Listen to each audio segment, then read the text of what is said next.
Hola, buenos días. Estamos a 1 minuto para las 9, ya casi a iniciar nuestro Facebook Live el día de hoy sobre las características indispensables que debe tener el ejercicio a la hora de que se lo prescribimos a personas adultas mayores. Mi nombre es Erika Zairus, les hablo desde Costa Rica. Un fraterno saludo a los colegas que me escuchan en Barcelona, que es la ciudad que me robó el corazón. También a los colegas aquí en mi país y en cualquier otro país que nos estén escuchando en este momento. Para mí es un placer poder hablar con ustedes de un tema que me apasiona tanto y que disfruto tanto en realidad. Pienso que nosotros como terapeutas físicos realmente podemos hacer la diferencia en la vida de nuestros pacientes adultos mayores si prescribimos el ejercicio acorde a las necesidades funcionales y sin suponer o asumir que la persona por ser viejito no puede hacer ciertas cosas, ¿verdad? El rol de nosotros como terapeutas físicos es restaurar el movimiento por medio del movimiento correcto, en la intensidad correcta, en el tiempo correcto y en la progresión correcta. Esto nos va a permitir, sin duda alguna, poder brindarle a la persona adulta mayor las alternativas que requiere. Al igual que un medicamento, el ejercicio no se le puede dosificar igual a todas las personas, aunque tengan el mismo cúmulo de limitaciones funcionales o de alteraciones o deficiencias. Tenemos que recordar que, por ejemplo, el entrenamiento de fuerza en la persona adulta mayor es eficiente incluso en intensidades altas.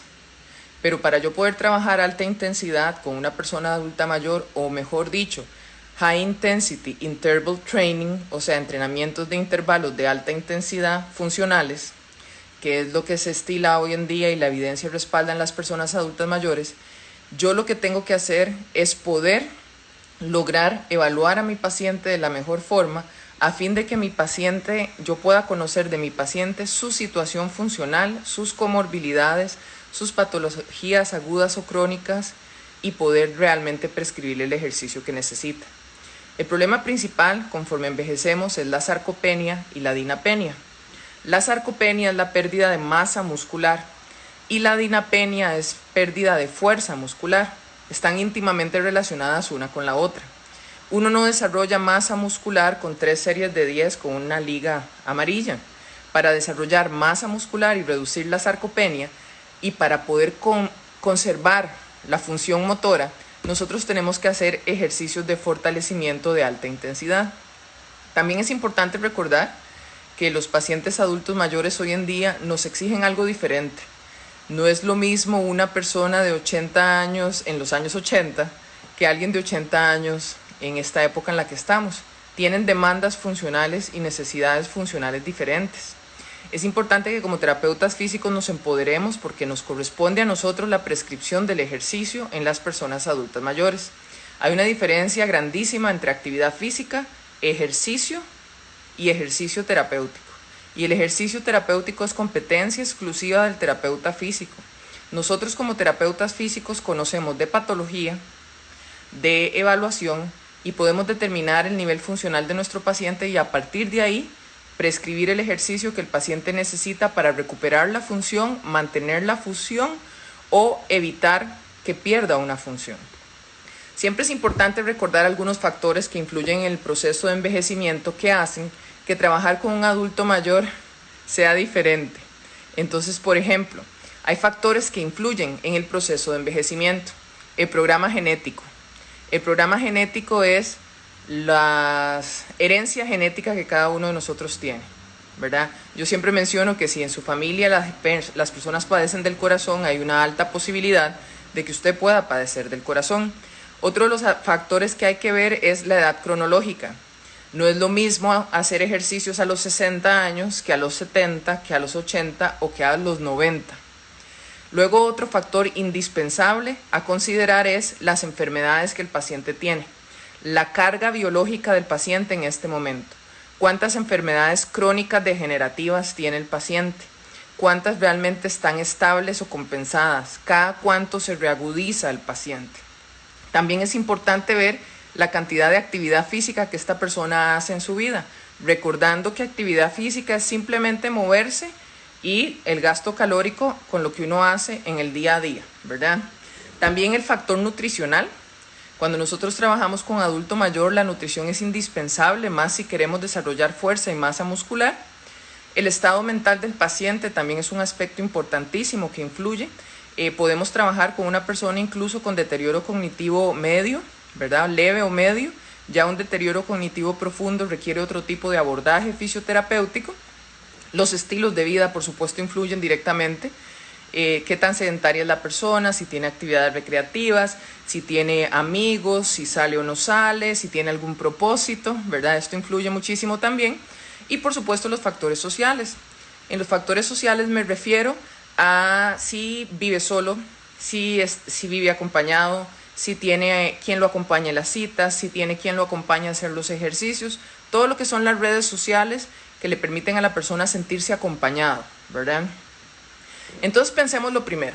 El principal problema del proceso de envejecimiento o los principales determinantes de la disminución de la fuerza muscular que se asocian con la edad es 1. La disminución de masa muscular. 2. La disminución de las fibras tipo 2, que son las fibras de contracción rápida. 3. Las alteraciones de las uniones neuromusculares.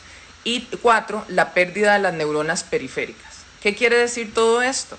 Que mi paciente va a tener menos masa muscular, va a tener menos fibras de contracción rápida, por eso los movimientos de torque rápido, como cuando se tropieza para evitar caer, el paciente no los puede hacer.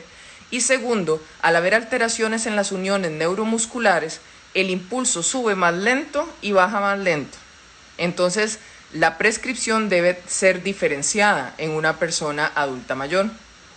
Conforme nosotros envejecemos, a partir del momento de máxima vitalidad, vamos a empezar a perder masa muscular. A partir de la sexta década de la vida, podemos haber perdido un 40% de la masa muscular, ¿verdad? Y a los 80 años ya es menos la masa muscular que tenemos. Esto hablando de una persona total y absolutamente sedentaria, ¿verdad? Sumémosle a esto, por ejemplo, enfermedades crónicas como la diabetes, ¿verdad? Que compromete la circulación, que compromete la inervación, alteraciones metabólicas de cualquier tipo, de inervación del tejido o cambios propios del proceso de envejecimiento, pues hacen que las actividades de la vida diaria al paciente le parezcan más difíciles. Pero no es que la actividad se volvió más difícil, sino que la persona está más débil.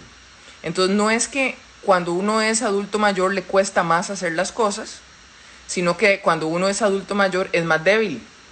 Entonces al ser más débil las cosas cuestan, pero no es que por ser viejito cuesta. Esto es algo que es importante tenerlo claro. La grasa intramuscular, ¿verdad? Que cuando tenemos sarcopenia y el músculo pierde masa muscular, el espacio vacío que queda, se sustituye por grasa. Esta grasa intramuscular está asociada con consecuencias importantes de salud. Una de estas es que aumenta el riesgo de hospitalización. Y aquí es donde nosotros como fisios tenemos que empoderarnos. Dese cuenta que cuando usted prescriba ejercicios de fortalecimiento a un adulto mayor, usted nunca se va a equivocar. Nunca se va a equivocar, porque un adulto mayor débil tiene más posibilidades de hospitalizarse, más posibilidades de limitar su movimiento, tiene obviamente déficit de fuerza, va a tener una pobre capacidad aeróbica y va a tener resistencia a la insulina. Mientras que si la persona desarrolla fuerza muscular, todo esto lo podemos ir paliando. Entonces, además de que pierdo masa muscular, además de que pierdo fibras tipo 2, además de que las uniones neuromusculares se vuelven más lentas, también hay cambios en la capacidad contráctil del músculo. Entonces el músculo no se contrae tan rápido, no se contraen todas las fibras al mismo tiempo y disminuye la capacidad para poder desarrollar fuerza máxima. Entonces si nos ponemos a pensar, el problema de mi paciente es que pierde masa muscular, que pierde fibras tipo 2, que disminuye su capacidad de desarrollar fuerza máxima y que tenemos un retraso en la unión de la placa motora. Entonces lo que yo debo de empezar a trabajar con mi paciente, primero que todo es desarrollo de masa y fuerza muscular, ¿verdad? Y meter todo lo que son los ejercicios de control motor para fortalecer o reforzar la unión neuromuscular. Entonces, ese es el problema. A veces no es el problema no es que el paciente no se puede levantar, el problema no es que al paciente le cuesta más hacer las cosas, ese es el humo. El problema, o sea, lo que es el fuego, el real problema es que nuestro paciente no tiene fuerza muscular, no tiene la suficiente masa muscular. lo cual hace que los movimientos instintivos, los movimientos protectores, las reacciones anticipatorias o los movimientos ante situaciones inesperadas de equilibrio no sean efectivos. Y esta es la razón por la cual el adulto mayor tiende a caerse más frecuentemente. Entonces, la sarcopenia, como les venía diciendo, es la reducción cuantitativa de la masa muscular y por ende lleva implícito la disminución de la fuerza, que es la dinapenia, y la disminución a la tolerancia al ejercicio. Hay 4 tipos de sarcopenia que no tienen que ver con una situación o condición patológica directa. Entonces tenemos la sarcopenia primaria, que es la que vamos a tener todos, es la sarcopenia relacionada con la edad, con el proceso propio de envejecimiento, así como cuando éramos adolescentes tuvimos acné, algunos, ¿verdad? Yo tuve un montón. Conforme vayamos a envejecer, vamos a tener una pérdida de masa muscular, no va a haber ninguna causa evidente más que el hecho de que envejecimos. Luego está la sarcopenia secundaria. La sarcopenia secundaria está relacionada con la actividad y esta es la que se da o la que se instaura cuando está el reposo en cama, el sedentarismo o el desacondicionamiento o situaciones de ingravidez, como los astronautas. Tenemos luego la sarcopenia relacionada con las enfermedades. La sarcopenia relacionada con las enfermedades se asocia a un fracaso orgánico avanzado, ya sea pulmonar, renal, hepático, gástrico, cardíaco, a neoplasias, por ejemplo, o a enfermedades endocrinas. Y tenemos la sarcopenia relacionada con la nutrición, que esta es directamente la consecuencia de una ingesta dietética insuficiente. Entonces hay 4 tipos básicos o categorías específicas de la sarcopenia según la causa. Si partimos del hecho de que todas las personas adultas mayores van a tener sarcopenia primaria, que es la relacionada con la edad, ya todos tienen mínimo una. Pero en algunos casos tenemos al adulto mayor que es sedentario, entonces tengo sarcopenia primaria y secundaria y además no se alimenta bien y tengo la sarcopenia relacionada a la nutrición. Todos estos son obstáculos para poder desarrollar la masa muscular y la fuerza que necesitamos en el paciente. Y es por esto que la evaluación funcional es indispensable, porque yo tengo que identificar cuáles son los obstáculos que mi paciente tiene para alcanzar la fuerza muscular que le permita ser funcional de la mejor forma. La pérdida de masa muscular va a tener más relevancia en las extremidades que en el tronco, va a tener más relevancia en las extremidades inferiores que en las extremidades superiores y por ende tenemos que ponerle bastante ganas al trabajo de la musculatura antigravitatoria, sóleo, gastrocnemio, cuádriceps, glúteo mayor, ¿verdad? Para que este paciente pueda mantenerse en bípedo, pueda pasar de sedente a bípedo y pueda caminar sin ningún problema. La potencia muscular, la contracción rápida, es una de las capacidades musculares que primero se pierde conforme pasa el envejecimiento. Para levantarse de una silla uno no necesita fuerza, para levantarse de una silla uno necesita potencia, porque nos levantamos rápido. Entonces nosotros vemos varias veces que un adulto mayor trata de levantarse de la silla y hace varios intentos, porque está tratando de levantarse con fuerza y no con potencia.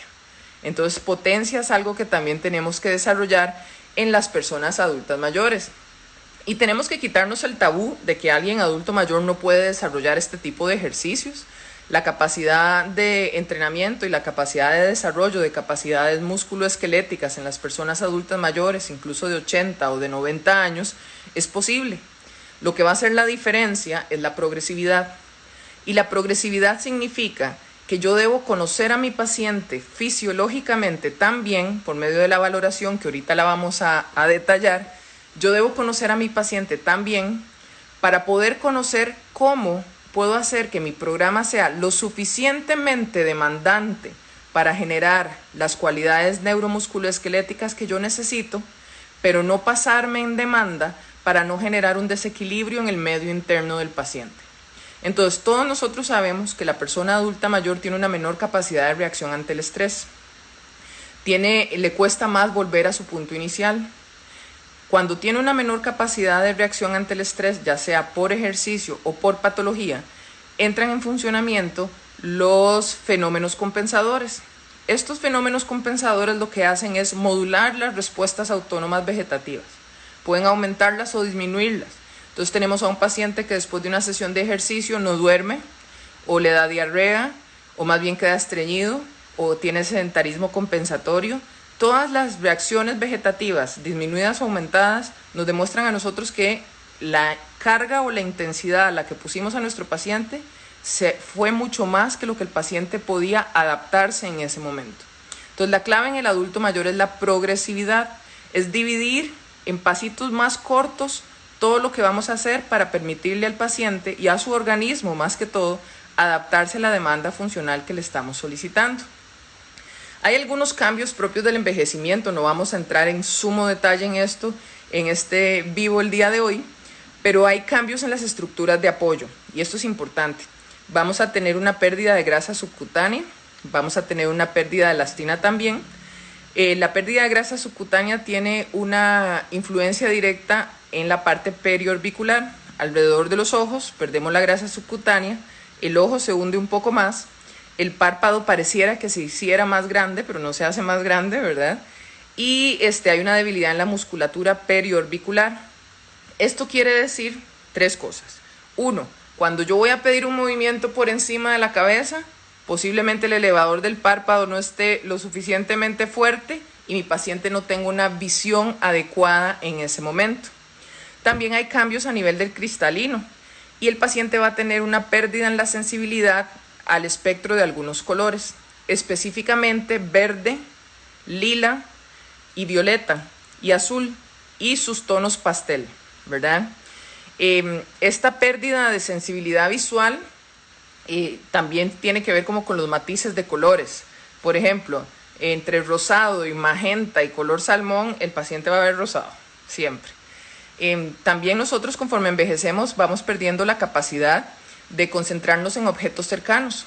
A partir de los 40 años, lamento informar que los cambios normales relacionados a la edad en el cristalino van a generar que la estructura responsable de enfocar correctamente ya no lo haga tan eficientemente. Esto quiere decir que a veces, cuando hay objetos en movimiento hacia el paciente adulto mayor, él no puede enfocarlos adecuadamente y tenemos que tener cuidado cuando trabajamos con medios terapéuticos como una bola o una liga que acercamos al paciente o le lanzamos al paciente con un objetivo terapéutico porque puede ser que el paciente no lo haya visto de forma correcta. Ellos entonces van a ser muchísimo más lentos en el procesamiento de los estímulos visuales y van a necesitar los estímulos más tiempo antes de poder identificarlos. Entonces siempre es importante, este es el balón con el que vamos a trabajar, vea el color, vea lo que pesa, vea el tamaño. Vamos a hacer esto. O sea, siempre es importante introducirlo al material terapéutico con el que vamos a trabajar. Un reto importantísimo, que es lo que define todo lo que vamos a hacer, es cómo valorar funcionalmente al adulto mayor y poder clasificar su nivel de funcionabilidad para poder determinar qué necesita la persona adulta mayor de nosotros como terapeutas físicos. Si la persona puede hacer un programa de actividad física, recreativo en su comunidad, si la persona lo que necesita es un programa individualizado o si la persona puede hacer un programa en grupo. Algo que es indispensable y que genera adherencia también es considerar cuáles son los objetivos de mi paciente. Y a veces el paciente no sabe qué es lo que quiere, porque lamentablemente llegan a su edad adulta mayor con un montón de condiciones y se les olvida soñar. Así lo menciono yo a veces. Entonces a veces el paciente realmente no sabe qué es lo que quiere, cuál es su objetivo. Ahí es donde la entrevista y la historia clínica que nosotros hacemos es vital porque nos va a permitir conocer cosas del paciente que luego le podemos poner al paciente como metas y que el paciente diga, oh sí, a mí me gustaría poder hacer esto. ¿De acuerdo? Los objetivos del paciente son vitales, son lo que es la goma para que haya adherencia en el programa terapéutico. Antes de hacer cualquier prescripción del ejercicio, primero que todo tenemos que asegurarnos que nuestro paciente no tiene ninguna alteración biológica que contraindique el ejercicio, ¿verdad? Que no tiene, por ejemplo, una patología cardíaca que contraindique el ejercicio como el que estamos proponiendo. En ese caso necesitaría rehabilitación cardíaca. Y teniendo ya esto claro, tenemos que hacer algunos test. El primero es el test de fuerza de miembros inferiores, conocido como sit to stand. Durante 30 segundos le vamos a pedir al paciente que en una silla sin apoyabrazos, con las manos cruzadas en su pecho, se siente y se levante 30 segundos y vamos a contar cuántas veces se levantó en 30 segundos. Usualmente una persona entre 60 y 64 años, los hombres tienen que levantarse como mínimo 14 veces y las mujeres como mínimo 12 veces. Y así sucesivamente nos va indicando qué tanto está el nivel de fuerza del paciente en miembros inferiores, que esto nos va a indicar si se puede levantar de una silla, si puede caminar, si puede subir o bajar gradas, nos indica muchísimo. Luego el test de resistencia aeróbica, porque el corazón es un músculo y al ser un músculo nos corresponde a nosotros tratarlo. Entonces el test de la resistencia aeróbica es la marcha de los 6 minutos. En esta marcha de los 6 minutos, nosotros lo que hacemos es como un indicador fiable para poder ver la resistencia funcional en personas adultas mayores desde el punto de vista cardiovascular. Se puede hacer en un pasillo amplio, en una pista de atletismo, o puedo hacer 10 metros por 5 y tengo 30 metros cuadrados y cuento las vueltas, ¿verdad? Si lo hago indoors de esta manera, tengo que poner en cada esquina un cono o un objeto que impida que la persona corte las esquinas. Y durante los 6 minutos el cronómetro no se apaga, sino que se mantiene y el paciente puede parar, puede cambiar de velocidad, puede descansar. Lo que nosotros tenemos que sumar al final es la cantidad de metros recorridos en esos 6 minutos. Lo ideal es que las personas entre 60 y 69 años puedan caminar 500 metros, 570 los hombres, 530 las mujeres. En Costa Rica decimos que todo queda a 400 metros de distancia, entonces es importante que la persona pueda caminar medio kilómetro en esos 6 minutos como mínimo. Si no, nosotros tenemos que ir a ver si la persona no lo logró por dolor articular, por debilidad muscular o por un problema cardiovascular. Luego está el test de balance, que son las 4 posiciones de los pies. Primero la persona se pone de pie con apoyo bipodal, ambos pies juntos. Luego semitándem, luego tándem y luego apoyo monopodal.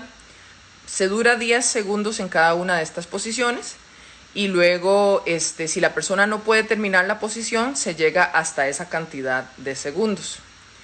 Algo que es importante y es un test que ayuda muchísimo es el test de Get Up and Go. Ponemos una silla, marcamos 3 metros en el suelo, ponemos un cono al final.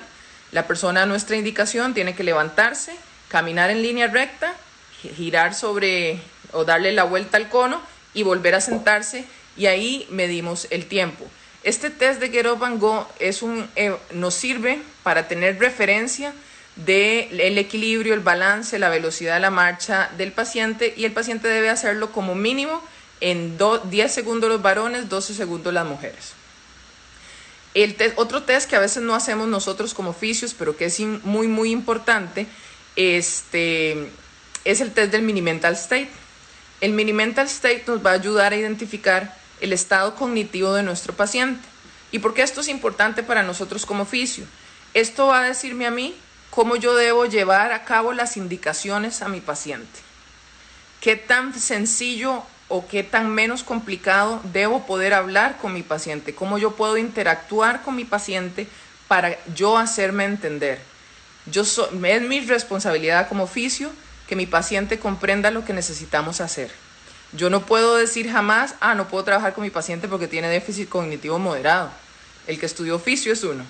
Entonces uno tiene que ver cómo hace para poder comunicarse con el paciente de forma efectiva y que el paciente lo logre. Ahí hay una pregunta: ¿cuánto tiempo era Get Up and Go? De 10 a 12 segundos, hombres y mujeres. Entonces, después de esta evaluación, lo que nosotros tenemos que lograr definir, y obviamente primero antes de estos test hicimos la historia clínica del paciente completa, conocemos los medicamentos que toma, revisamos los efectos secundarios de los medicamentos que el paciente toma, conocemos cuáles son sus comorbilidades, el estado de sus comorbilidades, su situación social y todo lo relacionado a la historia clínica del paciente. También le hemos hecho los test que como fisios tenemos que hacer: postura, marcha, equilibrio, fuerza muscular, rangos de movimiento, entrevista de caídas, Bartel. Y luego, bueno, cuando ya hemos logrado recuperar a nuestro paciente del motivo de consulta, es importante que nuestro paciente continúe haciendo ejercicio, que esto es lo que más falla en el adulto mayor. Llegó a consulta donde el fisio por dolor de hombro. Arreglamos toda la dinámica escapular del paciente y la postura, el dolor del hombro disminuyó y el paciente se va para la casa a volver a hacer lo mismo que hacía antes. Entonces nosotros tenemos que prescribirle ejercicio, ¿verdad? La distancia entre la silla y el cono son 3 metros. Entonces, cuando terminamos las evaluaciones, es que respondí una pregunta que me hicieron ahí. Cuando terminamos las evaluaciones, nosotros tenemos que tener clarísimo cuáles son las deficiencias de mi paciente a nivel corporal. Tenemos que tener claro cuáles son las limitaciones de actividad, o sea, cuáles son las actividades que el paciente no puede hacer, que tiene dificultad de hacer, y cuáles son las actividades que definitivamente no puede hacer y cómo esto influye en la vida del paciente. ¿De acuerdo? Los estudios han demostrado que nosotros debemos ofrecerle al paciente adulto mayor programas de ejercicio que ofrezcan un reto físico. Si yo pongo a mi paciente adulto mayor a hacer ejercicio sentado, mi paciente va a ser muy fuerte sentado, pero cuando se levante no va a ser posible. Pensemos en lo siguiente. Cuando nosotros trabajamos con un adulto mayor, vamos a trabajar por medio de patrones funcionales. No vamos a trabajar músculos aislados, sino lo que queremos es que sea un trabajo que incluya control motor para que también sea neuromuscular. Entonces, como vamos a trabajar por patrones funcionales con el paciente, nosotros tenemos que trabajar en las actividades que el paciente haría en su día normal o en las que quisiera hacer o quisiera recuperar. Entonces, no podemos trabajar prevención de caídas, por ejemplo, haciendo ejercicios con el paciente sentado en una silla, porque es muy poco probable que de una silla se caiga. Entonces, ningún músculo va a hacer algo para lo cual nosotros no lo hayamos preparado. Esto es algo que yo siempre me digo a mí misma. Un músculo no va a hacer algo para lo cual yo no lo haya preparado. Entonces, yo como fisio debo empatar las habilidades funcionales de la persona y empezar de forma progresiva haciendo las cosas que la persona puede hacer, que también esto es un error. A veces ponemos al paciente a hacer un ejercicio que directamente él o ella no pueden hacer. Entonces, primero vamos a empezar reforzando los patrones funcionales que el paciente sí puede realizar y luego vamos poco a poco a los patrones que el paciente sí puede realizar, agregándole resistencia muscular, o sea, agregándole peso o fuerza con los patrones que sí puede realizar. Y luego vamos cambiando a lo que son las repeticiones, nuevos ejercicios y progresiones. Algo que siempre hay que cuidar, que es indispensable cuidar, es la postura y el patrón ventilatorio del paciente. Ahorita vamos a detallar en esto. Entonces, yo no me doy por vencido con una persona adulta mayor. Es imposible. Uno evalúa y no asume. Y cuando uno evalúa se puede sorprender muchísimo de todo lo que esa persona adulta mayor podría llegar a ser. No hay que darse por vencido. Hay que ser objetivo y basarnos en la evidencia y brindarle al paciente las mejores opciones para que pueda recuperarse y ser funcional y autónomo y vivir el último capítulo de su vida con dignidad y haciendo lo que le gusta. Entonces, ningún músculo es demasiado viejo, pero ¿cómo podemos nosotros como fisios hacer ejercicio terapéutico en el paciente sin que el paciente se lesione en el intento? ¿Verdad? Eso sí sería un poco complicado. Resulta ser que nosotros tenemos que considerar la intensidad. La intensidad es la variable más delicada a la hora de la prescripción del ejercicio. Y tenemos dos tipos de intensidad. La intensidad cardiovascular y la intensidad muscular. ¿De acuerdo? Entonces, la intensidad cardiovascular la vamos a sacar con la fórmula 220 menos la edad para sacar la frecuencia cardíaca máxima de nuestro paciente. Y de una vez le digo, saque desde el 40, 45, 50, 55 hasta llegar a 85% de esa frecuencia cardíaca máxima del paciente. Y la resistencia muscular se saca por el RM. Pero no vamos a poner a un paciente adulto mayor a levantar el máximo peso en una repetición. Ya existen apps, incluso o en páginas web, pero apps gratuitas, que usted puede poner a un paciente con una mancuerna de 5 libras a pedirle que haga repeticiones, y en el app usted pone 5 libras, 20 repeticiones y le saca por regla de 3 cuánto es el RM del paciente, y a partir de ahí nosotros podemos empezar a trabajar la resistencia muscular. Entonces, el trabajo con el adulto mayor no es que yo voy a poner a hacer algo que les gusta o que le pueda servir, sino que yo tengo que trabajar con las intensidades. La intensidad me va a ayudar a mejorar la función. La intensidad me va a ayudar a mejorar la independencia, la fuerza, el equilibrio. Y aprender a prescribir la intensidad de forma correcta es el arte de la prescripción del ejercicio. El nombrar alguna de las apps se llama 1RM. y compre las que no son descargue las que no son de pago, son exactamente igual. 1RM. Objetivos indispensables para la prescripción de la persona adulta mayor en el ejercicio. ¿Qué cosas no se me puede olvidar trabajar? Yo tengo que trabajar balance, equilibrio y estabilidad. No son sinónimos. El balance es entre agonista-antagonista. ¿De acuerdo? El equilibrio es estático, antigravitatorio. Y la estabilidad es periarticular. Entonces yo tengo que trabajar la longitud muscular y la capacidad de contracción y relajación de los músculos agonistas y antagonistas. Tengo que trabajar la musculatura antigravitatoria para trabajar el equilibrio. Y tengo que trabajar la estabilidad específicamente de las articulaciones sinoviales, rodilla, cadera, etc. O las articulaciones de carga, ¿verdad? Luego debo incluir el trabajo cardiovascular.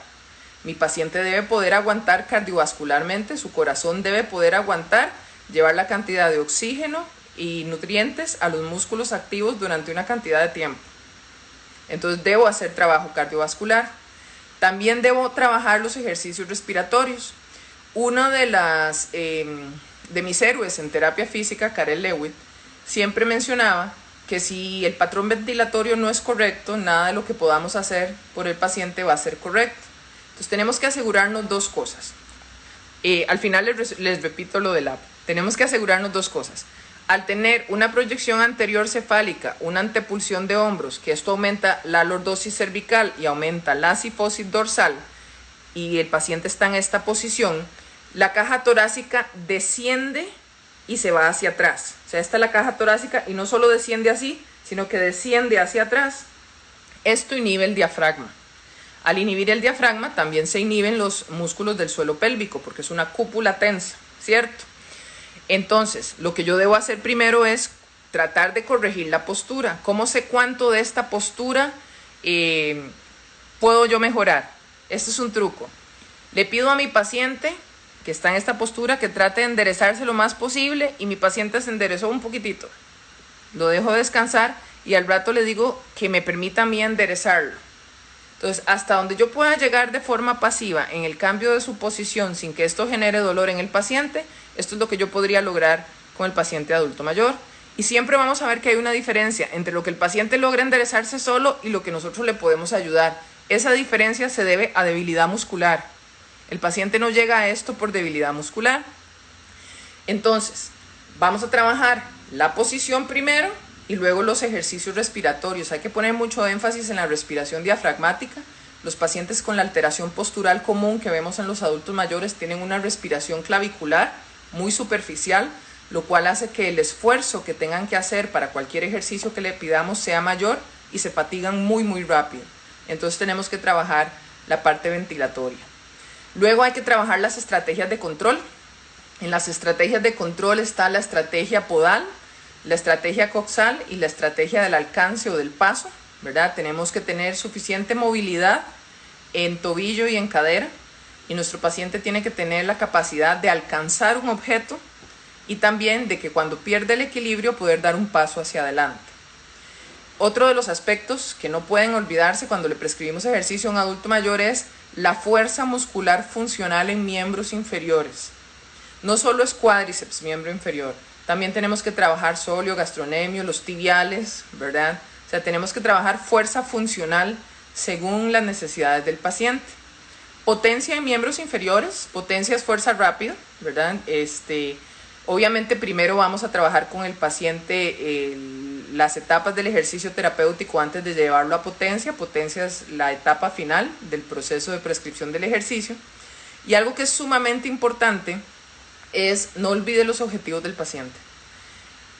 Algo que cambia la vida de una persona adulta mayor es que a veces nosotros como fisios les damos la posibilidad de que ellos puedan nuevamente tener un propósito de vida, al sentirse funcionales, al sentirse fuertes y al sentirse seguros. Y eso como fisio es un privilegio. Entonces no olvidemos los objetivos de nuestro paciente. ¿Cuándo es que yo hago ejercicios y no funciona? A mí me ha pasado. Le hago ejercicio a un paciente y todo está prescrito bien. hice una muy buena valoración funcional a mi paciente y algo está fallando porque mi paciente no mejora. En primer lugar, hay que ver cómo está la nutrición del paciente. La adecuada nutrición es crítica. La ingesta de calorías y de proteínas tiene que ser suficiente para poder suplir lo que yo le estoy demandando por medio del ejercicio del paciente. La desnutrición es muy común, más específicamente si el paciente está deprimido o tiene algún nivel de deterioro cognitivo leve, moderado, o si el paciente tiene escasos recursos o no tiene buenos apoyos sociales. Y otro de los motivos por los cuales puede ser que no esté resultando lo que estamos haciendo con el paciente es porque el paciente está deshidratado. Y esto es importante específicamente porque a veces los pacientes no se hidratan porque tienen incontinencia de esfuerzo o de urgencia. Y la deshidratación pues nos afecta a la hora que vayamos a prescribir el ejercicio. Entonces, sumamente importante que su paciente media hora antes de que usted llegue a hacer los ejercicios o llegue el paciente donde usted haya tomado agua, se hidrate adecuadamente, después de los ejercicios se hidrate de nuevo para poder asegurarnos que el músculo puede sacar los productos de desecho, ¿verdad? Y que hay una buena hidratación de los tejidos. Santiago, la obesidad es toda una clase, ¿verdad? De casi que 4 o 5 horas después, con muchísimo gusto les puedo hablar de la obesidad luego. Se las trae la obesidad en adultos mayores y en personas más jóvenes. En adultos mayores trae un montón de más complicaciones, pero tal vez podemos proponer y en otra ocasión les puedo hablar de obesidad en adultos mayores y cómo lo abordamos. La obesidad es una de las comorbilidades más difíciles y que complica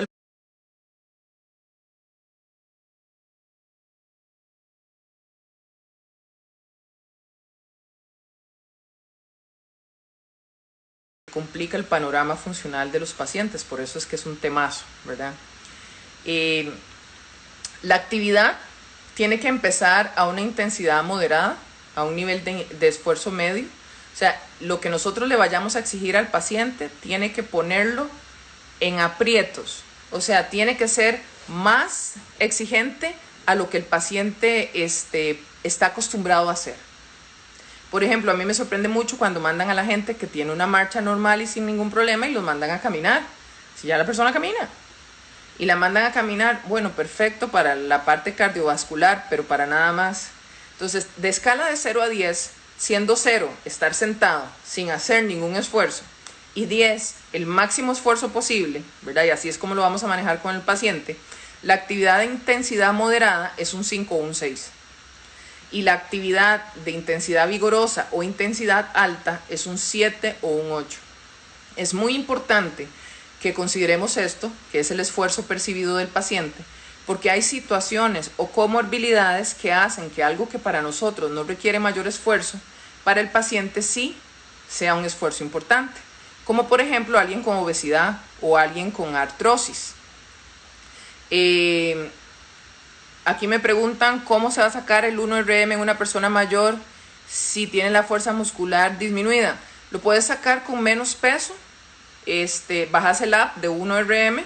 Hay una anaranjada, hay una amarilla, hay una azul, las que son de no pago. Y con el peso que el paciente pueda levantar, le pedís la cantidad de repeticiones que el paciente pueda hacer sin compensar, sin sustituir y sin dolor, completando el rango. Y incluís esa información en el app y el app te saca el RM del paciente sin ningún problema. En la mejora de fuerza y ganancia de masa muscular, ¿qué tan solo eficaz es la hidroterapia? Voy a responder esas preguntas. La hidroterapia es muy útil para muchos aspectos si la sabemos prescribir muy bien. Sirve muchísimo para pacientes que tenemos miedo de que tengan un mal equilibrio o un mal balance muscular y puedan caerse cuando estamos haciendo una sesión de ejercicio fuera del agua. Es sumamente lúdico, sirve muchísimo para trabajar edemas por la presión hidrostática, para trabajar el equilibrio por el vaivén del agua. La fuerza y la velocidad con la que uno haga los ejercicios dentro del agua va a determinar la fuerza con la que vamos a trabajar. Es un medio altamente lúdico. Hay algunas contraindicaciones importantes como heridas abiertas, incontinencia, miedo al agua, etc. Y siempre el fisio tiene que estar con el paciente, ¿verdad? Dependerá de las características del paciente, pero es un medio terapéutico útil para trabajarlo. Las actividades físicas, voy a responder unas cuantas preguntas. Las actividades físicas grupales con adultos mayores funcionan muy bien. Lo primero que uno debe hacer es clasificar a los pacientes. Le voy a contar un secreto que yo tengo, Juan Carlos. A los que son hipertensos les pongo el nombre con una calcomanía verde. A los diabéticos el nombre con una calcomanía blanca. A los que tienen artrosis el nombre con una calcomanía roja y se las pego en la ropa. Ellos no saben que los colores significan algo, pero eso me permite a mí saber cuáles precauciones y qué tengo que estar viendo en cada grupo. Los grupos, ideal, ojalá que un fisio no trabaje con un grupo mayor de 12 personas, y los grupos tienen que ser lo más homólogos posibles, en el sentido de que tengan las características funcionales muy similares los pacientes para poder desarrollar un programa que les beneficie a todos. Como les dije, entonces la actividad moderada es un 5 o un 6 y la actividad vigorosa es un 7 o un 8 del esfuerzo percibido del paciente, que esto lo debemos tomar en cuenta. Ahora bien, ¿qué es carga? Carga no es solo el entrenamiento, carga no solamente son las pesas, carga no solamente es la intensidad, carga es la vida, el estrés, el sueño, y nosotros tenemos que ser consistentes según el modelo biopsicosocial de enfermedad, más aún que somos fisios. Entonces, ¿qué quiere decir esto? Si mi paciente no durmió bien ayer, muy posiblemente hoy no pueda trabajar en la intensidad que trabajó hace 2 días. Si el hijo, la hija, el nieto, la nieta no llamó al paciente y quedó en llamarle, eso le va a afectar al paciente, va a ser una carga para el paciente en su entorno biopsicosocial emocional, y tenemos que considerar hacer cambios en el plan de terapia del paciente, ¿de acuerdo? Entonces no es una persona joven que va al gimnasio y que si le cortaron el móvil no importa, que si lo llamaron para pagar la tarjeta de crédito no importa, y que igual más bien va al ejercicio a sacarse el enojo, sino que la persona adulta mayor, todas estas situaciones influyen directamente en el equilibrio de su medio interno y en su estado de ánimo, y esto tiene una influencia directa en su capacidad neuromuscular. Entonces, ¿cómo medimos esta carga? Carga mayor a la capacidad siempre va a ser lesión. Si mi paciente hoy viene triste, cabizbajo, sin ánimo, a veces nosotros tenemos que tener plan B o plan C y cambiar la sesión de ejercicios con el paciente. Yo he tenido pacientes que llego a su casa y tenemos una sesión de ejercicio maravillosamente montada, pero ese era el día que cumplía años de muerto su esposo. Y mi paciente estaba llorando y me decía, no le digas a mis hijos que estoy llorando porque me regañan. Entonces yo le dije, pero usted necesita llorar porque no vamos a caminar a darle una vuelta al bloque mientras llora. ¿Y qué fue lo que hicimos? Me la llevo de la mano y fuimos a caminar mientras la paciente lloraba. Y esa fue nuestra sesión de ese día. Porque ese día yo no le podía decir, bueno, mis condolencias, vamos, 3 series de 10. Porque mi paciente se podía lesionar. ¿De acuerdo? Entonces, carga mayor a la capacidad es lesión. Carga menor o igual a la capacidad es prevención. Y capacidad mayor a la carga es rehabilitación. Tenemos 10 modificaciones sencillas. El dolor no es una contraindicación del ejercicio. Esto es importante. Nosotros somos fisios y esto lo tenemos que saber muy bien. El dolor no es una contraindicación del ejercicio. Si nosotros hacemos un ejercicio en una persona que tiene dolor y lo que hacemos no aumenta la sensación de dolor o de disconfort que el paciente posee, lo podemos hacer. ¿Queda claro esto? Esto es muy importante. Con la persona adulta mayor, si mi persona adulta mayor tiene dolor, yo puedo trabajar con mi paciente con dolor, siempre y cuando lo que yo haga no aumente la sensación de disconfort o de dolor que el paciente presenta. Las estrategias que yo utilizo, voy a responder un par de preguntas, para incentivar el cambio de conducta en mi paciente les voy a contar el secreto. Usualmente trato de hablar con la familia previo y que me cuenten un poco qué hacía la persona cuando era joven, qué música le gustaba, a qué se dedicaba, cuáles eran sus hobbies, sus aficiones, cuando la persona era joven. Y me pasó una vez que a un paciente le gustaba Nat King Cole y yo no sabía quién era ese cantante. Lo busco por Google, escucho un par de canciones y cuando llego a la casa del paciente era un señor bien gruñón, bien difícil. Empiezo a tararear una canción de Nat King Cole mientras estaba sacando la libreta y el goniómetro y todas las cosas. Y el señor me dice, ¿usted conoce a Nat King Cole? Yo, por supuesto. ¿Quién no va a conocer a Nat King Cole? Inmediato rapport. Y les voy a contar una cosa.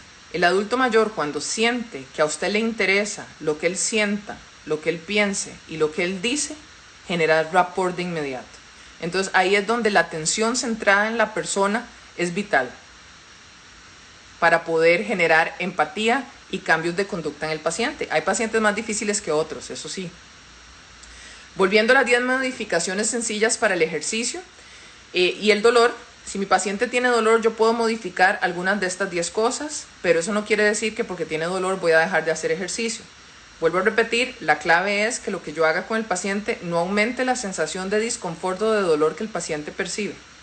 Yo puedo variar el peso, puedo variar el rango de movimiento, puedo variar la frecuencia, cuántas veces a la semana lo hago, puedo variar la velocidad del movimiento, puedo variar el tipo de contracción. Por ejemplo, si el paciente está con mucho dolor, puedo hacer ejercicios isométricos solamente, que son analgésicos por excelencia. Puedo variar la duración, puedo valorar la selección del ejercicio, puedo hacerlo en vez de contragravedad con supresión de gravedad, puedo valorar la técnica y puedo valorar y variar el tiempo de descanso. Entonces tengo 10 variables que ante un paciente con dolor yo puedo considerar para no eliminar el ejercicio. Importante esto, el dolor no significa que mi paciente no puede hacer ejercicio, ¿verdad? Hay 8 formas de aplicar carga progresiva. El aumento del peso, puede ser el aumento de las repeticiones, el aumento de las series, el aumento del rango, el aumento de la frecuencia, el aumento del movimiento, la disminución del descanso y el cambio en el tempo. A mí me gusta siempre aumentar las repeticiones antes que el peso para asegurarme que el músculo resiste la fatiga, pero eso es una opción personal. Ahí mencionaban, lo voy a decir, por supuesto la actividad debe adaptarse al paciente, a su entorno, a sus gustos.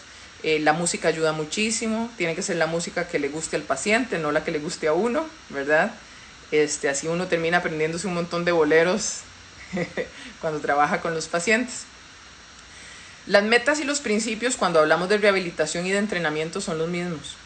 Nosotros vamos a trabajar carga progresiva, adaptaciones específicas según a la demanda impuesta, adaptaciones específicas según a la demanda impuesta, o sea, yo debo imponer una demanda para que hayan adaptaciones neuromusculares. Si no hay demanda, no hay adaptación neuromuscular. Debo aumentar la fuerza y debo aumentar la resistencia de mi paciente. Recordemos como oficios las 4 fases de la reeducación muscular. La activación, ¿verdad? Primero hay que hacer una activación muscular. Podemos empezar activación si el paciente nunca ha hecho ejercicio o lleva mucho tiempo de no hacerlo, por medio de ejercicios isométricos y movilizaciones. Luego tenemos que trabajar resistencia a la fatiga. Ese músculo debe tener la capacidad de resistir sin fatigarse, hacer varias repeticiones, ¿verdad? Un peso menor al 67%.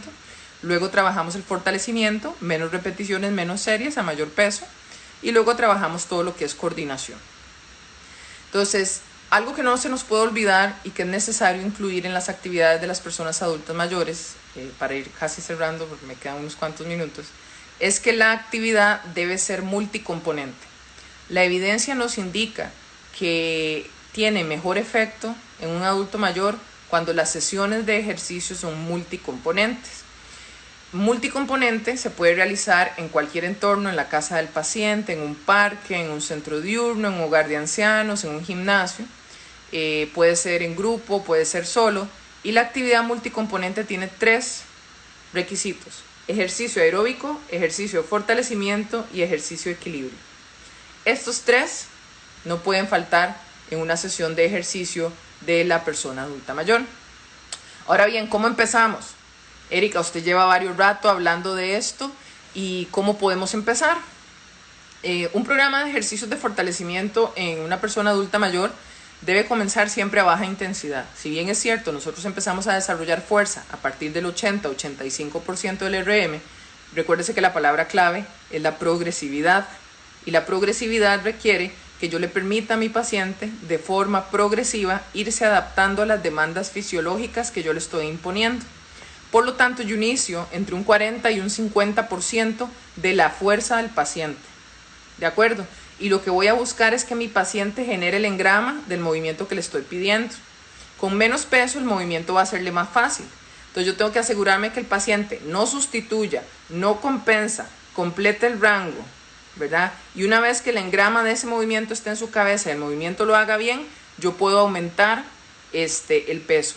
La literatura indica que se puede aumentar de 10 en 10%. En lo personal a mí me gusta aumentar de 5 en 5, ¿verdad? Para hacerlo aún más progresivo y que el paciente sienta que va alcanzando más metas, ¿verdad? Si la persona tiene una considerable debilidad, ha sido sedentario o viene de un proceso de encamamiento o una enfermedad grave, iniciamos con ejercicios isométricos, ¿verdad? Y si la persona tiene más experiencia en el ejercicio y es una persona más activa, podemos empezar aproximadamente a un 60% del RM. Recordemos que los ejercicios deben abordar los principales grupos musculares. Ahí tenemos que incluir los músculos antigravitatorios que son esenciales para las caídas.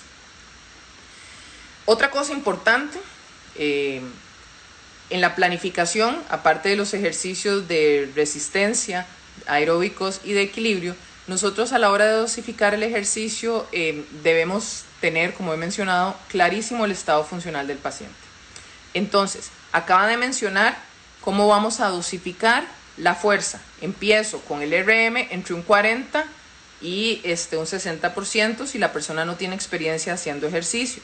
Si la persona tiene un poco más de experiencia haciendo ejercicio, empiezo a un 60%, ¿de acuerdo? Ahora con el corazón.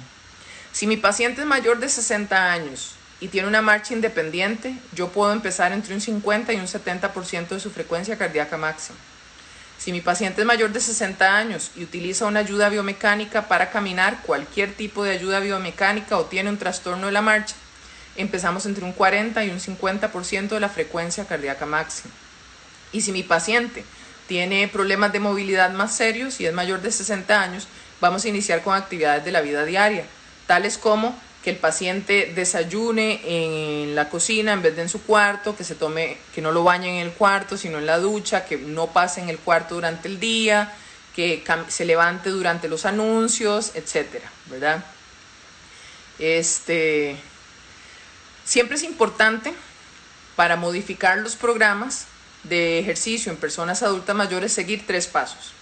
Identifique cuál es el impedimento funcional primario de su paciente. Esto es lo primero que tengo que tener claro como fisio. Segundo, desarrollemos ejercicios específicos para la tarea que mi paciente tiene dificultad de realizar. Y tercero, apliquemos modificaciones a ese ejercicio. ¿De acuerdo? Y ya casi por terminar, para responder una de las preguntas ahí, hola y gracias por los saludos y los bonitos comentarios. El ejercicio en personas con demencia es toda otra propuesta, ¿verdad? Y si me escribes a mi messenger personal en mi Instagram, yo te puedo pasar algunos papers sobre esto, pero es toda otra propuesta, ¿verdad? Recordemos que nosotros tenemos que corregir las alteraciones en el control motor en el paciente, que significa postura, movimiento y activación muscular. Recordemos que tenemos que optimizar el control motor, que significan progresiones estáticas, que incluyen el control lumbopélvico, la orientación y la alineación para las estrategias anticipatorias. Recordemos que tenemos que hacer también progresiones dinámicas en el control dinámico lumbopélvico del paciente y que tenemos que hacer la reeducación específica a la función que el paciente perdió o la cual es su impedimento primario. No olvidemos tampoco los problemas respiratorios. Hay que trabajar la mecánica respiratoria del paciente, hay que trabajar la postura del paciente, hay que trabajar la incontinencia de esfuerzo o de urgencia, y si el tipo de incontinencia que el paciente tiene es otra, referirle a un fisio experto en uroginecología. Hay que incluir las creencias y las aptitudes y actitudes del paciente, ¿verdad? Hay que trabajar las regiones adyacentes, hay que trabajar la función sensorial, tenemos que abordar los problemas de balance sin pensarlo 2 veces, ¿verdad? La fuerza y la resistencia muscular y por supuesto la capacidad cardiovascular del paciente. Hay evidencia que nos dice que las características son ejercicios multicomponentes, ojalá en circuitos funcionales, mínimo 12 sesiones con el fisio y ya después le podemos mandar ejercicio para la casa para que el paciente lo haga por sí mismo, una frecuencia de 2 a 3 sesiones a la semana, ejercicios que le permitan a la persona o que emulen las actividades de la vida diaria. Y si la persona va a caminar o le gusta caminar, que camine en distintas direcciones y a diferentes ritmos e intensidades para que no haya acomodación. Entonces, para ir terminando, lo más importante es la evaluación funcional. Esto es lo más importante, o sea, uno como fisio no puede abordar a un paciente si no hay una evaluación funcional. Vos tenés que saber qué es lo que tenés al frente, ¿de acuerdo? Luego, hay que priorizar las necesidades funcionales. ¿Qué es lo que necesita hacer mi paciente?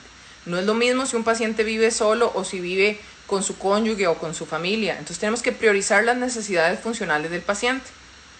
Tenemos que establecer objetivos funcionales y objetivos terapéuticos. Un objetivo funcional que pueda subir gradas. Un objetivo terapéutico, disminuir el dolor, por ejemplo. Hay que considerar los objetivos del paciente. Esto es la goma que genera adherencia del paciente, ¿verdad? Hay que ir gradualmente. Los ejercicios siempre deben de ser multimodales. Las cargas se aumentan cada 4 o 6 semanas. Voy a responder una pregunta. En caso del paciente encamado, ¿la frecuencia del ejercicio sería todos los días? Hay que saber la razón por la cual el paciente está con dismovilidad, pero lo ideal es que la frecuencia sea diaria y ahí hay que incluir muchísimo y hacer muy bien la enseñanza a la familia para que nos puedan colaborar con la movilidad diaria. Peguemos el programa de ejercicios a un objetivo, ¿verdad? Un objetivo que cumplir, un objetivo que alcanzar, una meta que alcanzar. Las personas adultas mayores a veces necesitan un propósito de vida y el ejercicio puede permitirles esto. Reevaluar cada 4 o 6 semanas. El programa tiene que cambiar porque hay adaptación muscular. Y último, y no menos importante, y tal vez el más importante, cada vez que su paciente logre mejorar, celébreselo. Porque ellos necesitan sentir que han ganado cosas, que son capaces de cosas, que pueden lograr cosas. Celébrele cada vez que vamos a cambiar la intensidad, que cambiamos los ejercicios, alabemos los avances funcionales que han tenido.